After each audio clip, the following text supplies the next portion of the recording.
Assalamualaikum warahmatullahi wabarakatuh. Alhamdulillahilladzi ahyana ba'dama amatana wa ilaihin nusyur.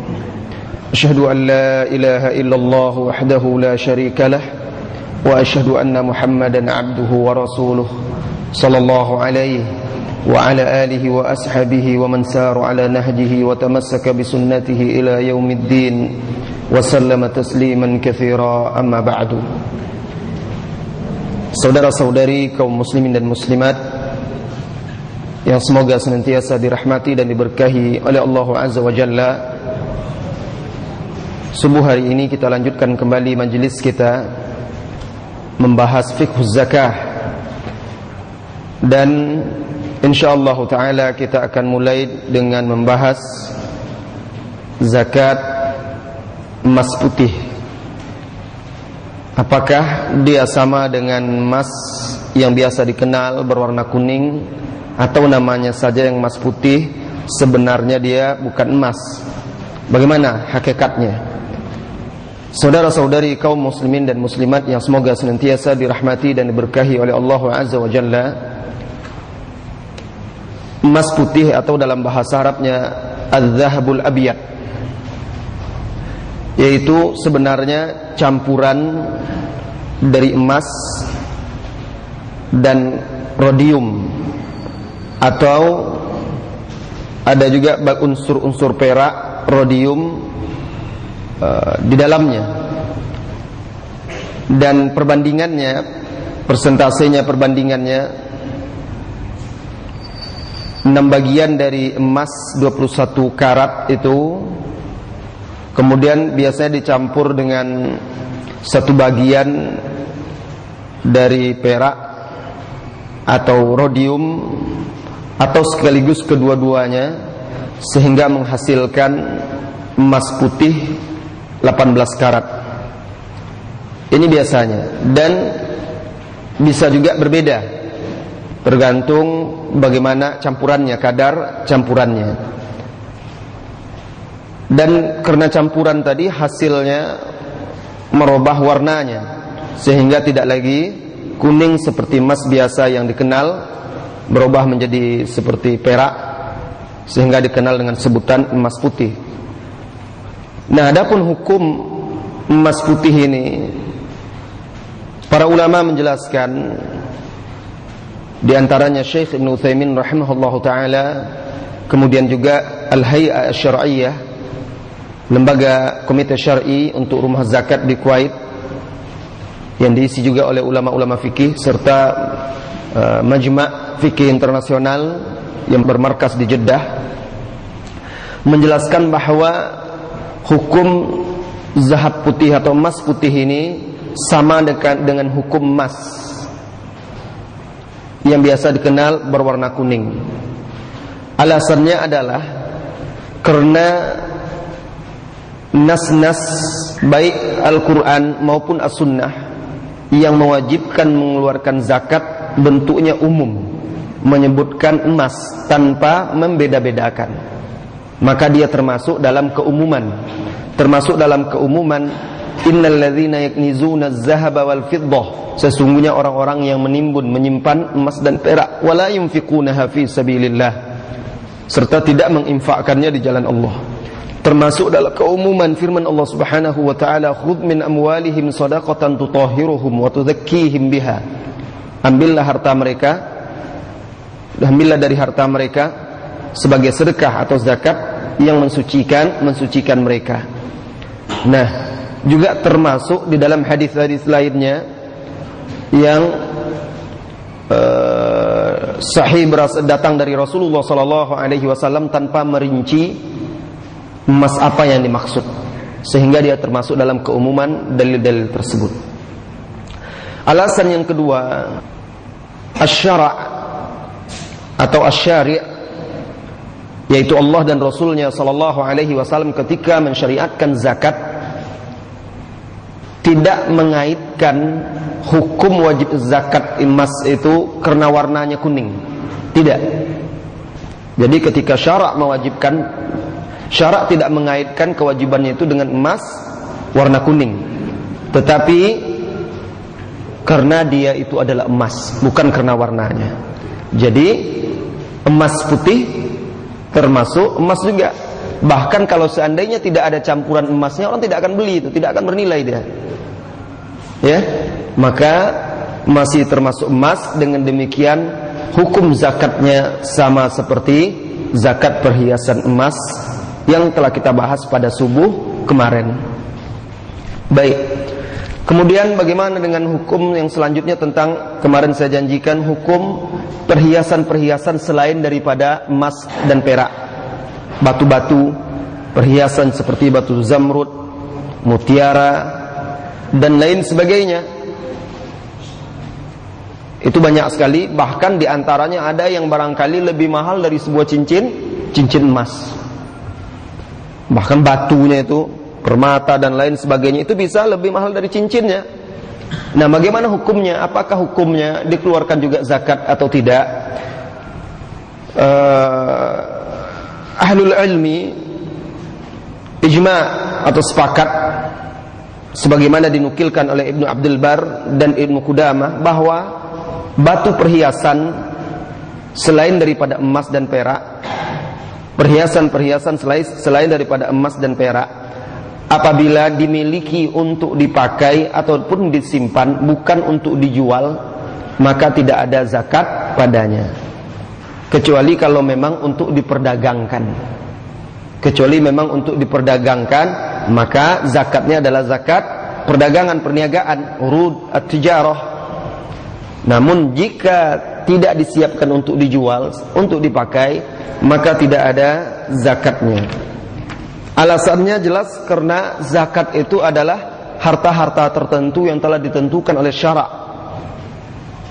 Tidak termasuk di dalamnya disebutkan batu-batu perhiasan tersebut. Kalau ada yang berkata bagaimana atau kenapa tidak dianalogikan, dikiaskan, bukankah dia lebih mahal daripada emas dan perak sebagiannya?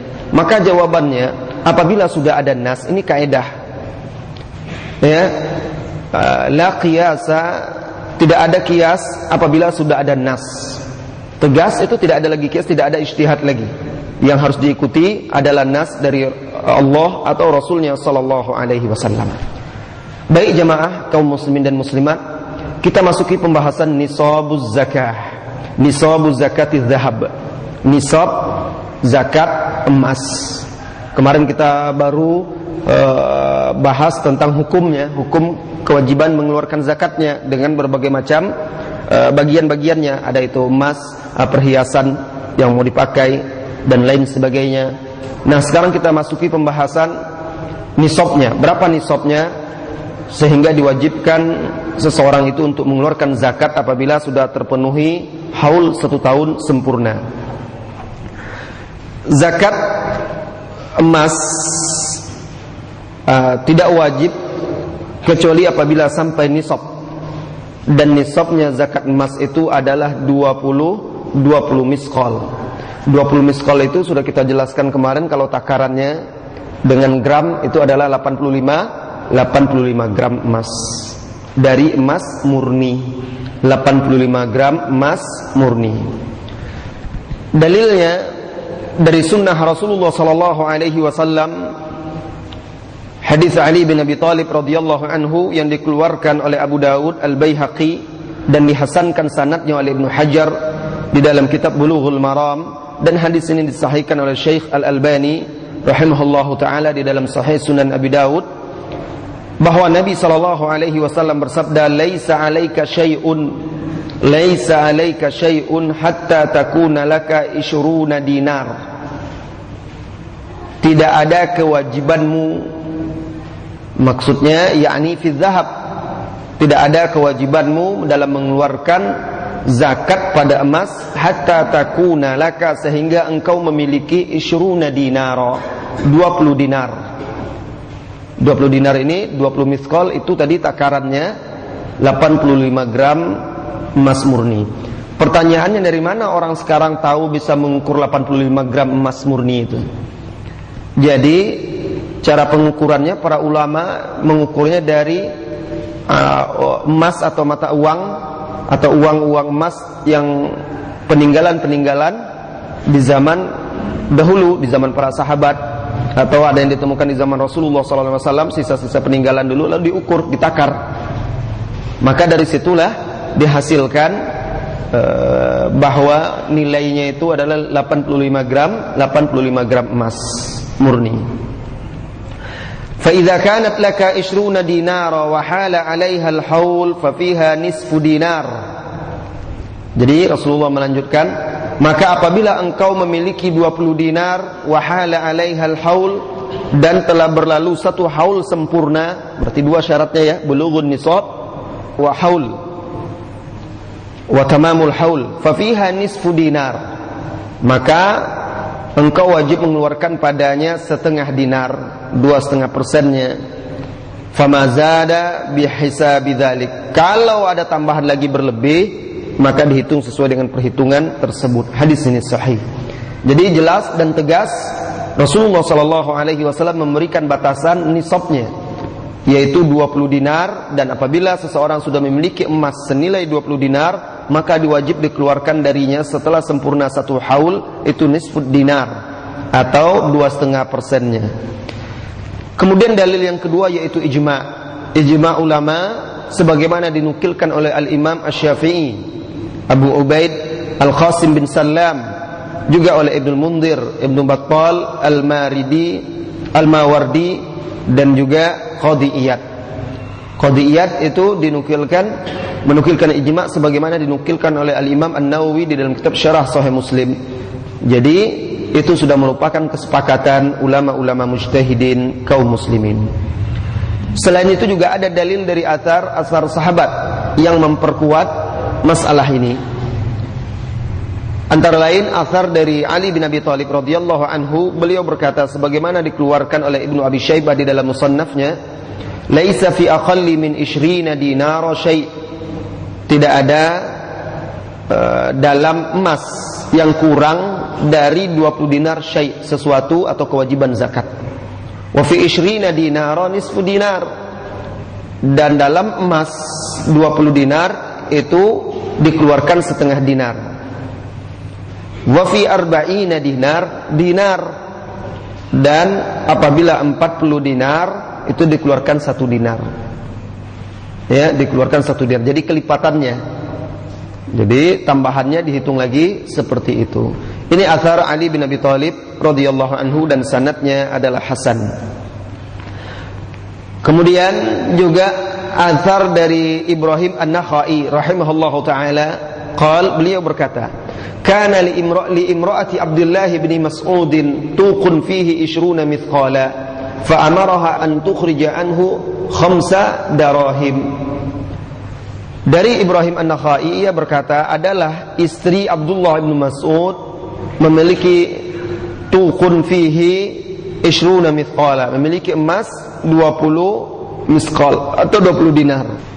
Fa'amaraha, maka Abdullah bin Mas'ud memerintahkannya, an tukhrija, agar istrinya mengeluarkan anhu 5 darahim. 5 darahim itu 2,5 dinar tadi.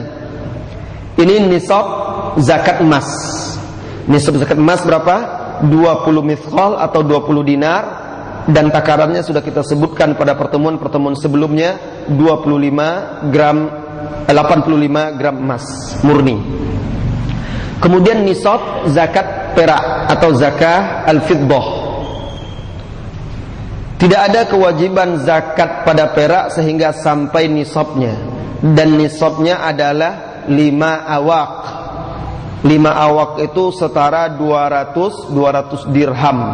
Dan pada pertemuan minggu yang lalu juga sudah kita sebutkan ukurannya berapa gramnya. Siapa yang ingat? Berapa? 612.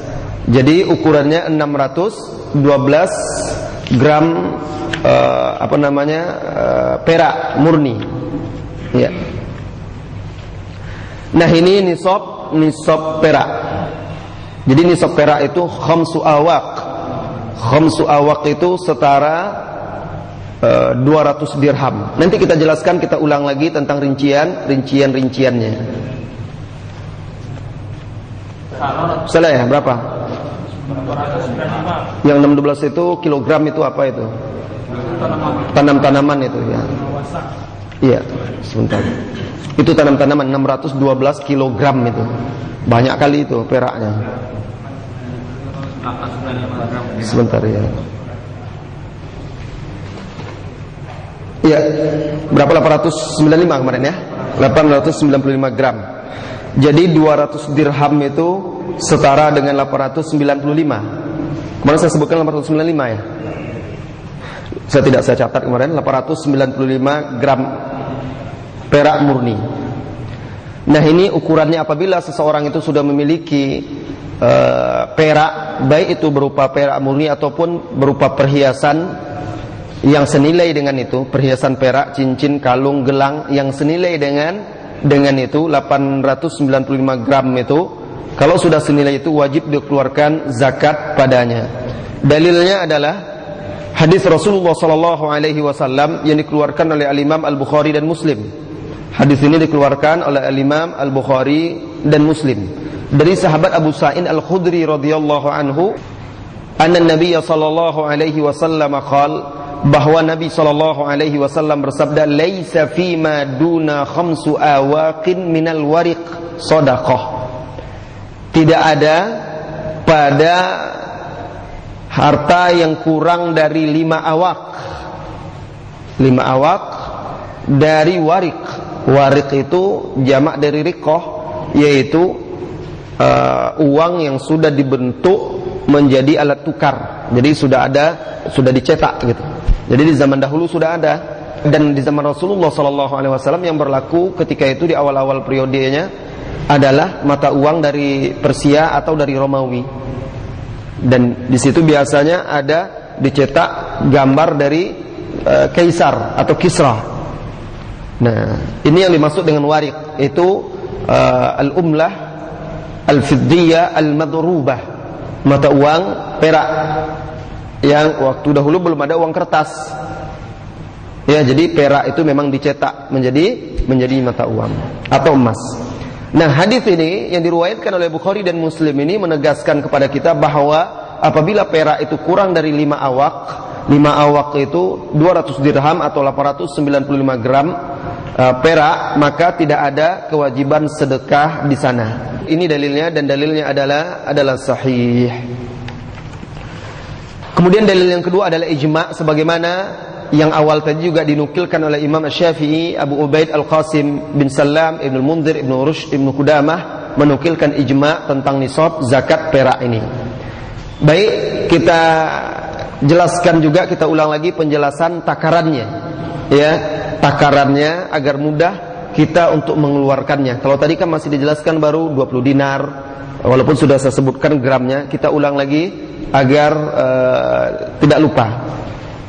Jadi takarannya dengan takaran-takaran yang ada sekarang, maka nisab emas itu 1 miskol sama dengan 4,25 gram. 1 miskol itu sama dengan 4,25 gram. Berarti nisab emas itu atau nisab zakat itu adalah 20 miskol kali 4,25 gram. Berarti nisab zakat itu tadi Rasulullah SAW mengatakan zakat itu baru wajib dikeluarkan apabila tercapai ishruna dinar atau miskol, 20 dinar. Maka para ulama mencari 1 dinar atau 1 miskol itu berapa gram. Mereka ukurlah dengan sisa-sisa peninggalan dahulu, duit-duit yang ada ditemukan dahulu itu, maka diukur. Setelah diukur ternyata 1 miskol atau 1 dinar itu setara dengan ukuran yang sekarang gram itu 4,25. Berarti 20 kali 4,25 dihasilkan 85 gram tadi. Dari sini dia. Maka barang siapa yang memiliki emas murni senilai 85 gram wajib atasnya zakat. Perak, nisab perak. Tadi dikatakan oleh Rasulullah SAW bahwa nisab perak itu adalah 5 awaq. 5 awaq itu setara dengan 200 dirham. Nah, mari kita hitung. Para ulama menjelaskan 1 dirham itu 1 dirham itu sama dengan 2,975 gram. 2,975, jadi 2,975 gram. Itu 1 dirham. Berarti 200 dirham itu nisabnya dikalikan dengan 2,975 gram. Maka dihasilkanlah 500. Berapa tadi? 595. 800, coba dikali lagi. 800 itu berapa? Hah? 594. Jadi berkisar antara 594 atau 595. Coba diulang lagi. 595. 595 ya? Iya. 2,975 kali 200 dirham. 595, makanya 595 ya. Tadi baterainya belum pas mungkin kalkulatornya. Ya, tadi 800 itu catatan yang kemarin itu. Kok bisa 800? Hah? Saya berarti saya salah bilang. Coba ada yang catat yang lain? Iya, berarti saya salah sebut mungkin itu. Kita perbaiki. Jadi hasilnya yang benar ini yang sudah dikali-kalikan ya. Jadi itu yang udah dihitung dikali-kalikan. 200 dirham dikali 2,975. Maka hasilnya itulah yang merupakan nisab dari perak. Maka barang siapa yang sudah memiliki perak murni atau memiliki perak senilai dengan 595 gram perak murni tadi, maka wajib atasnya zakat. Sebentar.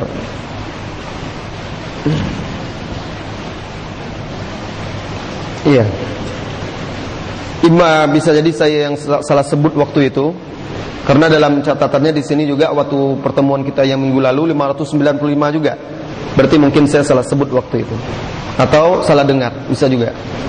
Nanti kita lihat lagi rekamannya. Baik. Jadi hitung-hitungannya sudah jelas ya, zakat perak itu 595. Dan hasil yang dikali-kalikan ini adalah pendapat yang dipilih oleh Syekh Ibnu Utsaimin rahimahullahu taala, dan juga ini salah satu keputusan dari Muktamar Zakat Internasional, serta ketetapan yang dipilih oleh Hay'ah Asy-Syar'iyyah li Baitiz Zakah Al-Kuwaiti. Hay'ah Syar'iyyah, lembaga syar'i rumah zakat Kuwait. Alasan-alasannya, para ulama menjelaskan bahwasanya berdasarkan penelitian-penelitian mata uang yang telah ditemukan di museum-museum peninggalan-peninggalan dulu, baik museum itu yang ada di Arab, di negara-negara Arab ataupun di Barat. Kok di Barat? Karena banyak peninggalan-peninggalan masa lalu itu diambil dan dibawa oleh orang-orang non-muslim di zaman perang-perang salib, itu dibawa ke negara mereka. Sehingga para ulama pun akhirnya meneliti sampai ke sana. Lalu mereka ukur, setelah itu baru mereka simpulkan hasil ini. Ini alasannya. Baik, saudara-saudari kaum muslimin dan muslimat yang semoga senantiasa dirahmati dan diberkahi oleh Allah Subhanahu wa taala. Masalah yang berikutnya, hukum menggabungkan salah satu dari emas dan perak ini kepada yang lainnya untuk menyempurnakan nisab. Misalnya nisab emas itu belum sampai, tetapi apabila digabungkan dengan perak terpenuhi nisabnya. Apa hukumnya? Begitu juga sebaliknya, emas ini sudah sampai nisabnya, perak belum. Sehingga kalau digabungkan kedua-duanya sampai nisabnya. Apa hukumnya? Ulama berselisih pendapat dalam masalah ini, yaitu menggabungkan emas dengan perak atau sebaliknya untuk menyempurnakan nisab. Mereka berbeda pendapat kepada dua pendapat. Pendapat yang pertama mengatakan bahwa emas dan perak itu boleh digabung, atau bahkan mereka mengatakan wajib digabung untuk menyempurnakan nisab. Jadi kalau kurang nisabnya, bisa jadi kedua-duanya kurang, tetapi ketika digabung maka nilainya setara dengan 85 gram emas, atau sebaliknya melebihi nisab perak. Maka ketika itu katanya wajib menggabungkan salah satunya atau keduanya untuk mencapai nisab penuh. Ini adalah pendapat jumhurul fuqaha. Ini adalah pendapat mayoritas fuqaha dari mazhab Hanafiyah, Malikiyah, Hanabilah, dan juga pendapat sebagian ulama salaf. Dalil mereka adalah firman Allah Subhanahu wa taala di surah At-Taubah ayat 34 yang sudah sering kita baca setiap pertemuan kita ini, yaitu yang berbunyi walladzina yaknizuna adh-dhahaba wal fiddah wa la yunfikunaha fi sabilillahi fabashshirhum bi'adzabin alim. Di ayat ini Allah Subhanahu wa taala menyebutkan emas dan perak secara bersamaan, kemudian Allah katakan wala yunfikunaha, kemudian mereka tidak menginfakkannya. Nah, dengan demikian sebenarnya ayat ini menyatakan emas dan perak sekaligus. Ini menunjukkan bolehnya digabung, kata mereka. Ini dalilnya. Kemudian yang kedua, pendapat yang kedua, bahwa emas dan perak itu tidak digabungkan satu kepada yang lainnya untuk menyempurnakan nisab. Tidak boleh digabung, karena mereka adalah dua jenis yang berbeda dengan takaran dan juga kewajiban persentase yang dikeluarkan juga berbeda. Ini menunjukkan bahwa keduanya memiliki hukum khusus. Ini adalah pendapat Imam Asy-Syafi'i atau mazhab Syafi'iyah, kemudian juga Az-Zahiriyah, satu riwayat dari Imam Ahmad, juga pendapat yang dipilih oleh Imam Asy-Syaukani, Syekh Asy-Syanqiti, pengarang kitab Ad-Du'aul Bayan, dan juga ini pendapat yang dipilih oleh Syekh Ibnu Utsaimin rahimahullahu taala, bahwa emas dan perak punya hukum tersendiri, tidak boleh digabung satu dengan yang lainnya. Dalilnya hadis Abu Sa'id Al-Khudri yang diriwayatkan oleh Bukhari dan Muslim tadi. Rasulullah sallallahu alaihi wasallam bersabda, "Laisa fima duna khamsi awakin shadaqah minar riqqah aw minal wariq shadaqah." Tidak ada zakat pada perak yang kurang dari lima awak. Jadi nas ini secara zahir menegaskan bahwa tidak wajib dikeluarkan zakat pada perak yang kurang dari nisabnya itu, walaupun dia punya emas banyak. Karena ketika Rasulullah menyebutkan ini, berarti kemungkinan juga orang punya emas. Lalu Rasulullah khususkan hanya segitu. Kalau tidak sampai 5 awak tadi, atau 200 dirham, atau 595 tadi, tidak wajib zakat. Kalau memang seandainya harus digabungkan, mungkin Rasulullah akan mengatakan pada perak yang kurang dari 5 awak digabungkan dengan emas baru dikeluarkan zakat. Rasulullah tidak jelaskan seperti itu. Berarti ini adalah hukum khusus, tidak boleh dirubah. Nah, ini dia. Jadi secara dalil, pendapat yang kedua ini jelas lebih kuat ya, karena Rasulullah sallallahu alaihi wasallam memang merinci hukum emas perak masing-masing berbeda satu dengan yang lainnya. Baik, berarti pendapat yang kita pilih adalah pendapat tidak digabungnya antara emas dan perak dengan tujuan menyempurnakan nisab. Kalau seseorang sudah punya emas dan perak, yang peraknya sampai nisab, emasnya tidak, maka yang dikeluarkan adalah perak, emas tidak. Kalau seseorang punya emas yang sampai nisab, sampai haul, perak tidak sampai nisab, maka perak tidak wajib keluar zakat, hanya emas saja yang dikeluarkan zakatnya. Kemudian masalah yang berikutnya, orang punya emas atau perak, kemudian dia punya uang banyak. Nah, emas ini kurang nisabnya, atau perak ini kurang, apakah digabung uang? Nah, ini beda lagi, tidak sama dengan tadi. Apakah uang digabungkan dengan emas atau perak ketika zakat atau tidak, atau untuk menyempurnakan nisabnya? Maka para ulama menjelaskan, dan ini ternyata adalah ijma'. Ini ternyata adalah ijma' para ulama, sebagaimana dinukilkan oleh Imam Al-Khattabi, Ibnu Qudamah, dan Ibnu Hammam, bahwa uang, ya, jadi uang itu digabungkan kepada emas atau perak untuk menyempurnakan nisabnya. Kenapa? Karena uang itu adalah pengganti dari emas dan perak. Sekarang orang kan tidak. Kalau dahulu di zaman Rasulullah SAW itu alat tukarnya adalah emas perak. Sekarang tidak ada lagi. Orang tidak menggunakan itu untuk alat tukar. Nah, yang digunakan oleh orang adalah uang. Berarti uang itu kan nilainya itu setara dengan itu. Makanya walaupun orang tidak punya emas atau emasnya sedikit, tetapi punya uang yang jumlahnya setara dengan 85 gram emas, maka wajib dikeluarkan zakat. Jadi kata para ulama, digabungkan untuk menyempurnakan nisab. Nah, ini banyak yang tidak mengetahuinya, sehingga dia punya emas tidak sampai nisab, dikiranya tidak dikeluarkan zakat, padahal dia punya tabungan uang yang banyak. Ini kata para ulama digabungkan lalu dilihat sampai nisab atau tidak, lalu ditunggu sampai sempurna satu haul atau 1 tahun penuh hijriyah. Nah, ini adalah masalah. Kalau ditanya apa dalilnya adalah ijma', dan ijma' itu adalah salah satu dalil di dalam hukum Islam. Saudara-saudari kaum muslimin dan muslimat yang semoga senantiasa dirahmati dan diberkahi oleh Allah Subhanahu wa taala. Setelah kita membahas masalah nisab emas dan perak, kemudian juga masalah hukum menggabungkan harta uang kita dengan emas atau perak untuk menyempurnakan nisab, maka kita pelajari pagi hari ini pelajaran yang terakhir mengenai al-miqdar al-wajib, takaran wajib yang dikeluarkan dari emas yang sudah sampai nisab itu. Berapa persen dikeluarkan sebagai zakatnya? Wajib dikeluarkan dari zakat itu apabila telah sampai 20 dinar, dan juga pada perak apabila telah sampai 200 dirham wajib dikeluarkan rubu' al-usyur.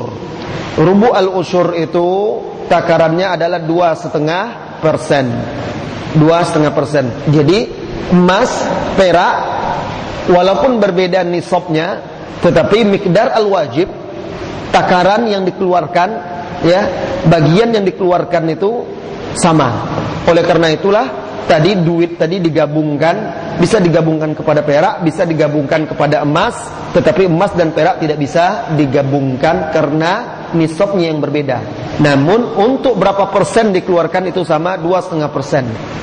Dalilnya hadis Ali bin Abi Thalib, anna Nabiy sallallahu alaihi wasallam qala laisa 'alaika syai'un hatta takuna laka 20 dinar. Itu hadis tadi. Fa idza kanat laka 20 dinar wa hala 'alaiha al-haul fa fiha nisfu dinar. Fama zada fa bihisabi dzalik. Itu hadis yang tadi diriwayatkan oleh Abu Daud. Apa kata Nabi sallallahu alaihi wasallam? Tidak ada kewajibanmu pada emas sampai engkau memiliki 20 dinar. Apabila engkau telah memiliki 20 dinar, lalu berlalu 1 haul, wahala 'alaihal haul fa fiha, maka padanya wajib dikeluarkan nisfu dinar.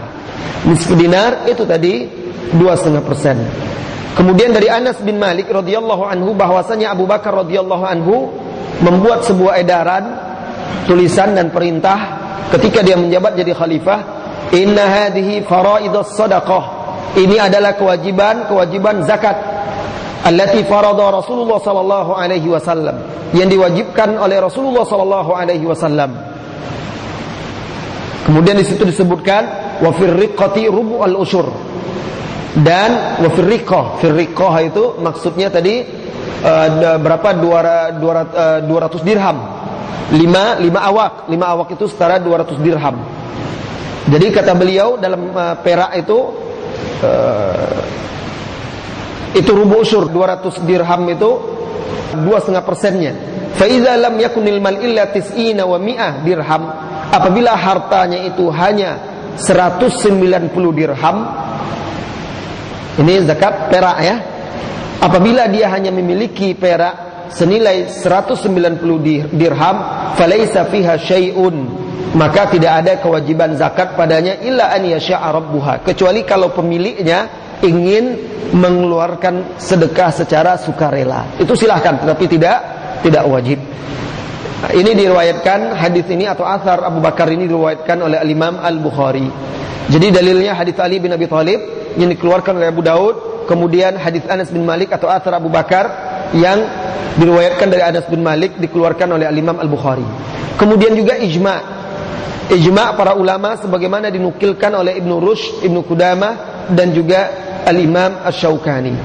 Saudara-saudari kaum muslimin dan muslimat yang semoga senantiasa dirahmati dan diberkahi oleh Allah Azza wa Jalla. Dengan demikian selesai kita membahas masalah zakat emas dan perak. InsyaAllah pada pertemuan berikutnya kita akan bahas masalah zakat yang lainnya, yaitu zakat mata uang yang ada sekarang, serta kalau ada waktu tersisa kita lanjutkan masalah-masalah lainnya. Baik, waktu yang tersisa kita gunakan untuk bertanya jawab. Kalau ada pertanyaan silahkan diajukan. Karena waktu kita tidak panjang, pertanyaan khusus masalah zakat. Naam. Tapi Ustaz bilang untuk wajibnya zakat emas 20 dinar kan? 20 dinar. Cuman kalau 20 dinar kan dihitung dengan 4,25, dia jatuhnya di 4,5. Sebentar. 20 dinar dengan hitungan apa? Tadi kan kata Ustaz wajibnya kena zakat kan di 20 dinar. 1 dinarnya berapa tadi? 4,25. 4,25. Berarti? Hah? Berapa tadi saya bilang? Enggak mencatat makanya. Berapa tadi saya bilang? Coba siapa yang mencatat tadi? 1 miskol, 1 dinar itu ukurannya berapa gram? 4,25. Iya. 4,25. Coba dikalikan. Berarti 20 kali 4,25. Ya? Coba dikalikan. Enggak. Kalau tidak kita minta tolong kalkulatornya. 4,25. Betul tadi ya? Betul. Sudah dihitung oleh kalkulatornya. Dia kalau nambah-nambah sedikit bisa berbeda-beda kalau tidak pasti itu. Baik. Kalau seandainya dihitung misalnya perdagangan yang perak tersebut, kan yang terakhir kan jumlahnya sampai nisab yang terakhir. Iya, sampai haul. Jadi misalnya begini, bulan Ramadan yang ini ya, bulan Ramadan ini misalnya dia punya emas itu 300 gram misalnya, 300 gram ya, dia kan 85, berarti 300 gram sudah lewat. Maka tunggu 1 haul, kalau 1 haul nanti 500 gram tambah, berarti bertambah ya, itu yang dikeluarkan 2,5% dari 500 itu. 500 itu seandainya dia berutang, apakah dikeluarkan utangnya dulu baru selesai? Kalau masalah hutang sudah kita bahas kemarin, ada hutang yang harus segera dibayar, ada yang tidak harus segera dibayar. Ya, ada hutang orang, dia punya hutang, tetapi kan diangsur-angsur hutangnya. Maka berbeda kondisinya. Posisinya dia 500, yang jadi 500, tapi dia ada hutang yang dibayarnya. Dibayarkan hutangnya dulu. Harus sisa dari 500 tersebut. Iya. Dibayarkan hutangnya setelah keluar, kemudian harta yang tersisa setelah sampai nisab haul itu dikeluarkan 2,5%-nya. Itu terhadap harga jual atau terhadap beli Ustaz? Modal. Iya, harga modal dia ya. Kalau itu kalau pedagang ya, pedagang ya. Kalau perak 200 dirham, zakatnya 1,5 dirham. Gimana? Kalau perak, kalau 200 dirham, zakatnya 1,5 dirham. Zakatnya sama 2,5%. Kurang dari 5 awak. Kalau kurang dari 5 awak itu tidak ada zakat. Kalau kurang dari 200 dirham tidak wajib zakat. Ada hadis yang 200 dirham, zakatnya setengah dirham. Ada hadisnya. Salah dengar berarti. Jadi Rasulullah SAW menjelaskan laisa fi maduna khamsi awaq. Ya, minal warik shadaqah. Tidak ada kewajiban zakat pada perak yang kurang dari 5 awaq. Kemudian 5 awaq itu sama dengan 200 dirham. Ya. Ya, jadi bukan kalau berapa wajib dikeluarkan tetap 2,5%. Kalau seseorang punya emas 30 dinar. Emas 30 dinar. 20 dinar udah 1 haul. Iya. Semuanya belum tentu 1 haul. Digabungkan itu. Hah? Digabungkan. Digabungkan. Iya, sama seperti pertanyaan dia tadi. Setelah sampai haul ternyata berlebih kan? Maka yang dikeluarkan semuanya, total semuanya. Bukan hanya 85 gramnya saja, tidak. Misalnya dia punya 30 dinar, berarti 30 dinar itu kan lebih dari 85 gram kan? Dikeluarkannya sebanyak itu. Berapa dia punya, maka 2,5%-nya dikeluarkan. Tapi kalau kurang dari nisab itu tidak ada dikeluarkan. Ya. Jadi misalnya ada seseorang, kan tadi di dalam hadis itu famazada fabi hisabi dzalik. Dalam hadis Abu Daud tadi dikatakan Maka apabila berlebih, apa-apa yang berlebih dari nisabnya, maka fabihisa bizalik, dihitung dengan sesuai dengan hitungan itu. Jadi maksudnya ketika seseorang itu memiliki emas itu, dia punya emas lebih dari 85 gram emas, seperti yang disampaikan oleh saudara kita tadi, dia punya 30 dinar, berarti berlebih 10 dinar, yang wajib kan 20 dinar. 20 dinar itu sebenarnya bukan itu yang wajib, itu minimal, batas minimal wajibnya zakat. Kalau sudah berlebih tentu lebih wajib lagi dan dikeluarkan semuanya. Walaupun belum cukup 1 haul yang 10 dinarnya. Kok belum cukup 1 haul? Haulnya belum, yang ya sekarang misalnya ini 20 dinar Ramadan ini. Kemudian depan dia setengah tahun bertambah 10 dinar lagi. Antum hadir dari awal tidak? Pelajaran kita. Kemarin kita minggu yang lalu ada kita bahas al-malul atau al-amwal al-mustafada asna al-haul.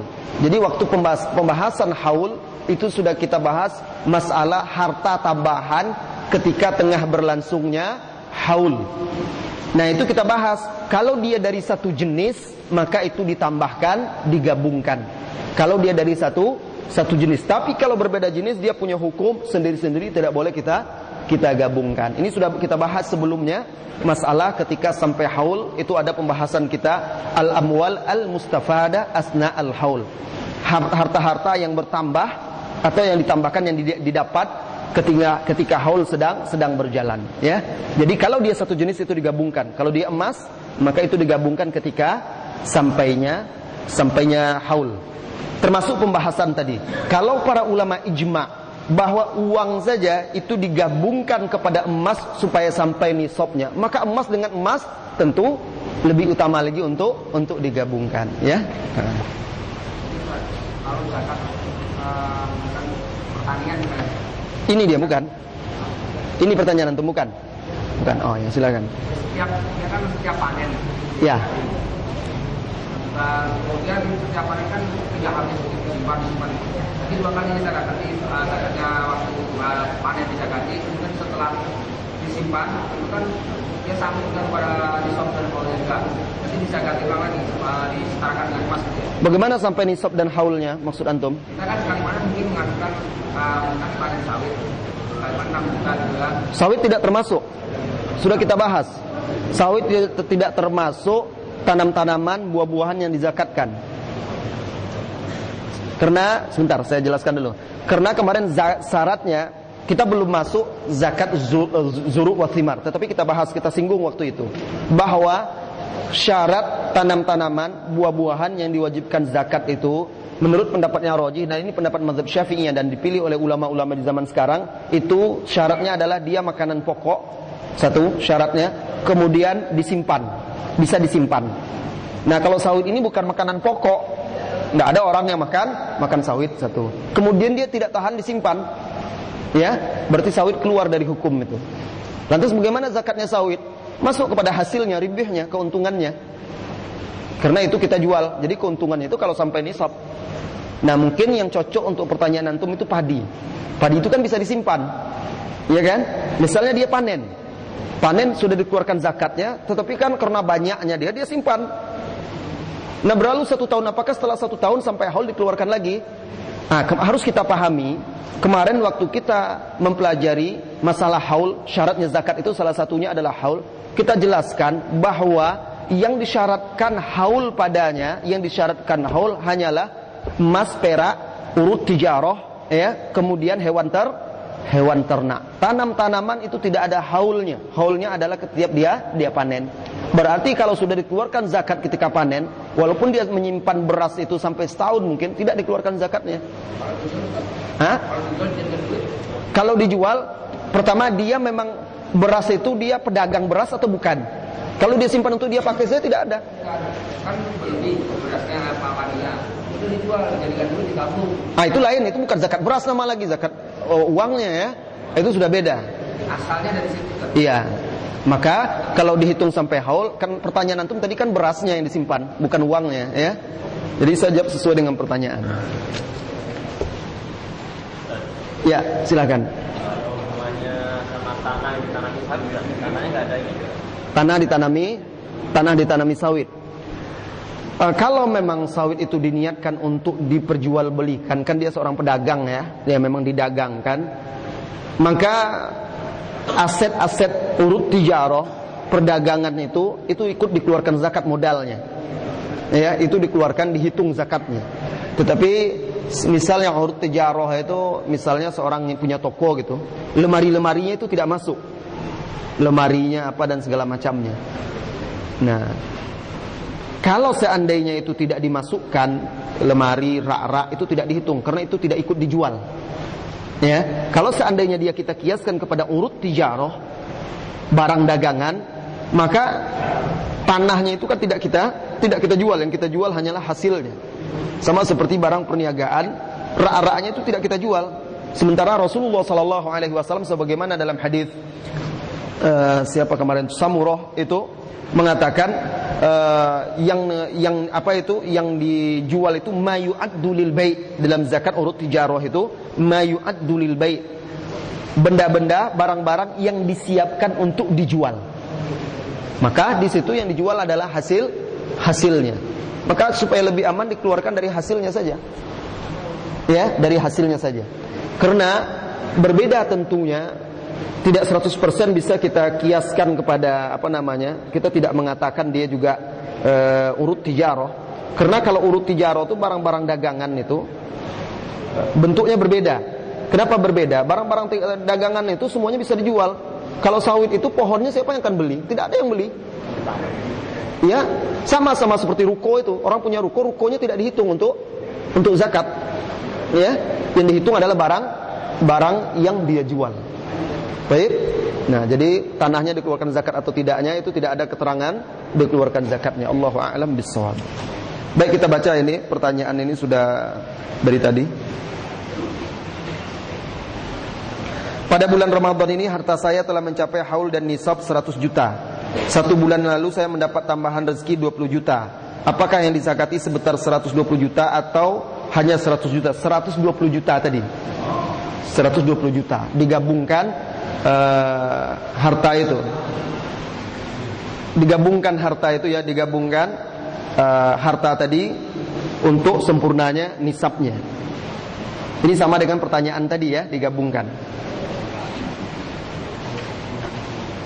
Apakah haulnya harus menggunakan bulan Hijriyah atau Syamsiyah? Ini pembahasannya telah berlalu, berarti ini terlambat. Ya, pembahasan kita itu bersambung satu dengan yang lainnya. Ini pembahasan yang sudah minggu lalu. Apakah haulnya harus menggunakan bulan Hijriyah atau Syamsiyah? Silakan tanya kepada yang hadir pada majelis yang telah lalu. Tanya kepada Darul. Atau tanya kepada Mas Wahyu. Jika harta sudah sampai nisab pada bulan Ramadan, kemudian di bulan Syawal berkurang nisabnya, tetapi pada bulan Sya'ban mencapai nisabnya, apakah pada bulan Ramadan tahun berikutnya sudah dihitung 1 haul atau bulan Sya'ban? Ini juga sudah kita bahas pada pertemuan sebelumnya. Bagaimana dan perbedaan ulama dalam masalah ini. Ada 2 pendapat ulama. Kalau seandainya di tengah jalan berkurang nisab, lalu setelah itu datang lagi, apakah dimulai penghitungan baru atau digabung dilanjutkan saja? Ini juga sudah kita bahas. Ya. Jadi kalau seandainya pertanyaan ini dari yang baru hadir, silahkan minta rekamannya atau tanya kepada yang telah datang pada pertemuan yang lalu. Ada 2 pendapat ulama, waktu itu saya jelaskan. Jika harta emas sudah mencapai haul dan nisab, apakah zakatnya diambil dari emas itu atau uang yang setara dengan zakat emas tersebut? Boleh emas itu kalau Anda bisa mengeluarkan nilainya 2,5%-nya, boleh dengan uang. Jadi ini sudah dibahas dalam muktamar zakat waktu itu di Jeddah dan di Kuwait.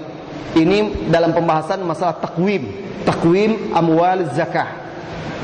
Takwim itu menghitung nilai harta zakat itu untuk dikeluarkan zakatnya. Mas Wahyu, sebentar ya, kita jelaskan dulu, nanti lanjutkan ceramahnya.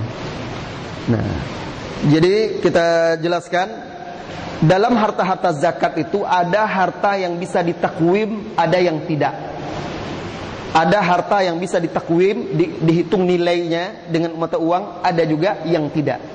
Nah, ini dijelaskan di antara yang tidak seperti misalnya zakat fitri.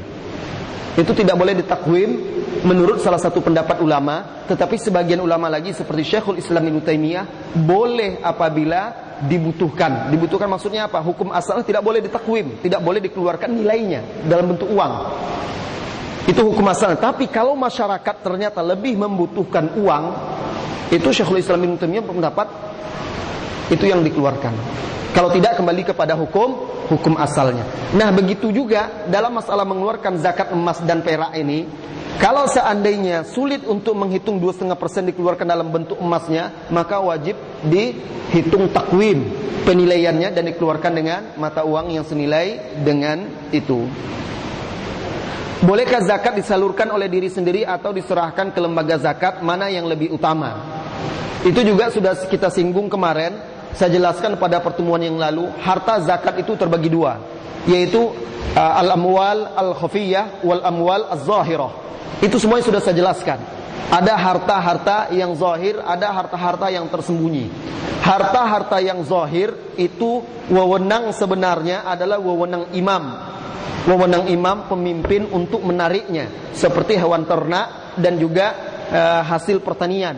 Itu harta yang zahir, maka mereka bisa memaksanya. Itu yang dimaksud oleh Abu Bakar, wallahi demi Allah, kalau seandainya mereka tidak mengeluarkan iqal, pengikat kambing yang dulu mereka keluarkan di zaman Rasulullah, saya akan perangi. Itu zakat hewan ternak dan zakat-zakat harta yang zahir.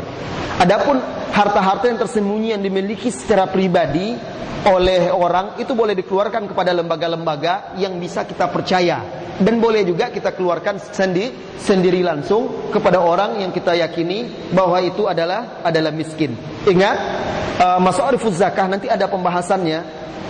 Mustahak atau tempat-tempat dikeluarkannya zakat itu harus kita yakini betul-betul dia itu berhak, bukan sekedar kita anggap dia miskin.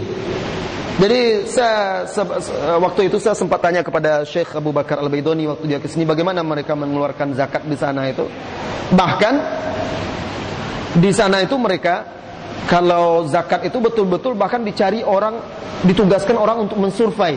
Orang itu disurvei betul, berapa penghasilannya per bulan, berapa kebutuhan dia, berapa anaknya, siapa yang bekerja di rumah itu, siapa yang tidak, sampai betul-betul diketahui layak atau tidaknya dia menerima zakat, baru dikeluarkan zakat. Nah, begitu teliti dan hati-hatinya sehingga zakat itu betul-betul sampai kepada orang yang berhak dan berguna, bermanfaat. Sampai pertanyaan saya kepada SMS, salah seorang bertanya, Ustaz, saya berikan zakat kepada saudara saya untuk uang kuliah anaknya, boleh atau tidak? Lihat dulu orang tua ini miskin atau tidak. Nah, kategori miskin itu bagaimana? Itu harus kita ketahui secara syar'i. Yang miskin itu orang yang penghasilan dia tidak bisa mencukupi untuk kebutuhan dia sehari-hari, sulit dia memenuhi kebutuhan dia sehari dengan penghasilannya. Itu miskin. Fakir lebih parah lagi. Nah, kalau dia penghasilan sudah cukup tapi ya sengaja dimasukkan anaknya di kedokteran mahal-mahal, itu salah dia, ngapain juga masuk ke mahal-mahal. Sesuai dengan kesanggupan lah. Dia tidak miskin. Nah, ya. Jadi betul-betul diperhatikan. Kalau orang tuanya betul-betul miskin, dia wajib. Masalah digunakan untuk apa itu nanti terserah dia. Karena kalau sudah sampai kepada orang yang berhak, itu harta itu menjadi milik dia. Ingat pembahasan minggu yang lalu kita katakan juga bahwa zakat itu adalah hakut tamlik, hak untuk memberikan kepemilikan. Berarti setelah kita serahkan kepemilikan itu kepada orangnya, dia yang berhak untuk mengelola tersebut. Maka ada sebagian lembaga-lembaga zakat, harta itu dipinjamkan kepada orang miskin itu untuk modal, nanti diangsur-angsur. Itu tidak boleh. Kok dipinjamkan, itu hak dia penuh kok. Ada sebagian lembaga-lembaga zakat yang kami ketahui, jadi kalau ada orang miskin datang minta modal, dari zakat itu diambil dan dipinjamkan, nanti dia boleh mengangsur atau bagi hasil. Nah, itu adalah hak dia. Kenapa dia dibebani lagi untuk membayarkan utang itu? Ini tidak boleh zalim kepada orang-orang fakir dan orang miskin. Jadi mengenai bagaimana cara menunaikan zakat, insyaallah nanti akan ada pembahasannya. Tapi untuk pagi hari ini kita cukupkan sampai di situ dulu. Waktunya sudah sampai. Wassallallahu wasallam ala nabiyyina Muhammad walhamdulillahirabbil alamin. Assalamualaikum warahmatullahi wabarakatuh.